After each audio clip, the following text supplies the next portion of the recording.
Hello students, IIT JEE main ఫిజిక్స్లో previous year question చూద్దాం. Motion in straight line నుంచి. A car covers the first half of the distance between two places at 40 km/h and other half at 60 km/h. The average speed of the car. So మనకి ప్రాబ్లంలో ఇచ్చింది, మనం diagrammatic రిప్రజెంటేషన్లో చూస్తే A and B 2 points ఉన్నాయి. So దాని యొక్క middle point C అనుకుందాం. సో ఏ నుంచి సికి ఉన్నటువంటి డిస్టెన్స్ x1, సి నుంచి బికి ఉన్నటువంటి డిస్టెన్స్ x2 అనుకుందాము. సో ఇక్కడ ఏ నుంచి సికి 40 km/h స్పీడ్తో వెళ్ళింది, సి నుంచి బికి 60 km/h స్పీడ్తో వెళ్ళింది. సో మనల్ని యావరేజ్ స్పీడ్ అడుగుతున్నాడు. యావరేజ్ స్పీడ్ అడిగినప్పుడు యావరేజ్ స్పీడ్కి ఫార్ములా తెలుసు మనకి. Total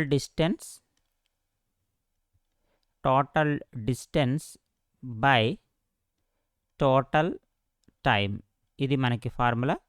total distance is x1 plus x2 divided by x1 by v1 plus x2 by v2. ఇక్కడ v1 40 km, v2 అనేది 60 km/h. సో అయితే మరి ఇక్కడ మనల్ని ఏమన్నాడు, హాఫ్ అన్నాడు. ఫస్ట్ హాఫ్, సెకండ్ హాఫ్ అన్నాడు. దట్ మీన్స్ ఇక్కడ ఏ నుంచి బి వరకు ఉన్నటువంటి డిస్టెన్స్ ఎక్స్ అనుకుంటే x1 = x/2 అవుతుంది, x2 = కూడా x/2 అవుతుంది. సో ఈ రెండు వాల్యూస్ మనం ఇక్కడ సబ్స్టిట్యూట్ చేస్తే దీన్ని v అనుకుందాం, యావరేజ్ స్పీడ్ని. x1 ప్లస్ x2 అనేది మనకి x అయిపోతుంది.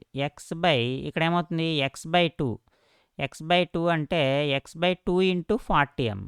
v1 అంటే 40 కదా, ప్లస్ x/2 × 60 అవుతుంది. సో x క్యాన్సిల్ అయిపోతుంది.